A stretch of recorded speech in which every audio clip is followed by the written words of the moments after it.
ഏഷ്യാനെറ്റ് സംപ്രേഷണം ചെയ്യുന്ന television reality show Bigg Boss ചിലപ്പോൾ നിർത്തിവെക്കേണ്ടി വരുമോ? അത്തരത്തിലുള്ള വാർത്തകളാണ് ഇപ്പോൾ പുറത്തു വരുന്നത്. ഈ പരിപാടിയെക്കുറിച്ച് ഹൈക്കോടതിയിൽ ഹർജി സമർപ്പിക്കപ്പെട്ടതിൻ്റെ അടിസ്ഥാനത്തിൽ പരിപാടിയുടെ ഉള്ളടക്കം പരിശോധിക്കാൻ ഹൈക്കോടതി ഉത്തരവിറക്കി. മോഹൻലാൽ അവതാരകനായി എത്തുന്ന പരിപാടിയിലൂടെ സംപ്രേഷണ ചട്ടങ്ങൾ ലംഘിക്കപ്പെടുന്നുണ്ടോ എന്ന് പരിശോധിക്കണമെന്നാണ് ഹൈക്കോടതി ഉത്തരവിൽ പറയുന്നത്.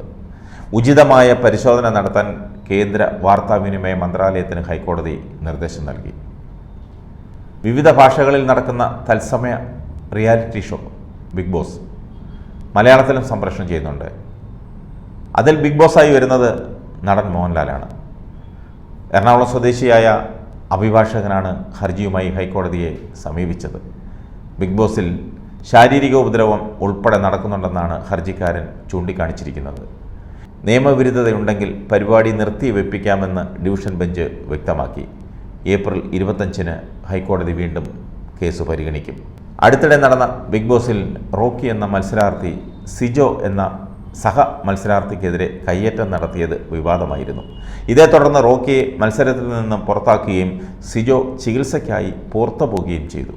അതേസമയം ഇപ്പോൾ നടക്കുന്ന സീസൺ 6 വൈകാരികമായി പുതിയ വഴിത്തിരിവിലൂടെയാണ് ജാസ്മിൻ ഗബ്രി കോംബോ കടന്നു പോകുന്നത്. കഴിഞ്ഞ ഞായറാഴ്ചയിലെ എപ്പിസോഡിൽ മോഹൻലാൽ ഹൗസിലെത്തി ഇക്കാര്യം സംസാരിച്ചിരുന്നു. അതുതന്നെയായിരുന്നു ഹൗസിലെ ചർച്ചാ വിഷയവും. ഗബ്രി ഷോയിൽ നിന്ന് പുറത്തേക്ക് പോവുകയാണെന്ന് പറഞ്ഞപ്പോൾ അങ്ങനെ ചെയ്യരുതെന്ന് പറഞ്ഞ് ജാസ്മിൻ പിന്തിരിപ്പിച്ചു. ഗബ്രിയെ ആശ്വസിപ്പിച്ചെങ്കിലും ജാസ്മിന് കൂടുതൽ തളർന്നു പോകുന്നതായാണ് മനസ്സിലാകുന്നത്. മൈക്ക് ധരിക്കാത്തതിൻ്റെ പേരിൽ ക്യാപ്റ്റൻ ജിൻഡോയുമായി തുടങ്ങിയ വഴക്ക് വലിയൊരു കരച്ചിലാണ് എത്തിച്ചേർന്നത്. മൈക്ക് ധരിച്ചിട്ടില്ലെന്ന് ജിൻഡോ ചൂണ്ടിക്കാട്ടിയതോടെയാണ് സംഭവങ്ങളുടെ തുടക്കം. മൈക്ക് ധരിക്കാതെ ജാസ്മിന് ഗബ്രിയോട് സംസാരിക്കുന്നു എന്നതായിരുന്നു ജിൻഡോയുടെ ആരോപണം. താൻ സംസാരിക്കുന്നില്ലെന്ന് ജാസ്മിനും പറഞ്ഞു. പക്ഷേ മൈക്ക് ധരിക്കണമെന്ന് ജിൻഡോ വാശി പിടിച്ചു. ഇരുവരും തർക്കമായി. ഈ സമയത്ത് തന്നെ ജാസ്മിൻ കരച്ചിൽ ആരംഭിച്ചിരുന്നു. വൈകാതെ ജാസ്മിനെ കൺഫെഷൻ റൂമിലേക്ക് എത്തിക്കാൻ ബിഗ് ബോസ് തന്നെ അപ്സരയോടും റസ്മിനോടും ആവശ്യപ്പെട്ടു. കൺഫെഷൻ റൂമിലെത്തിയ ജാസ്മിന് വലിയ മാനസിക സമ്മർദ്ദത്തിലും ആശയക്കുഴപ്പത്തിലുമായിരുന്നു. തനിക്ക് ബിഗ് ബോസ് ഹൗസിലേക്ക് തിരിച്ചു പോകേണ്ടെന്നും അവിടുത്തെ ആരെയും തനിക്ക് കാണേണ്ടെന്നും ജാസ്മിൻ പറഞ്ഞു.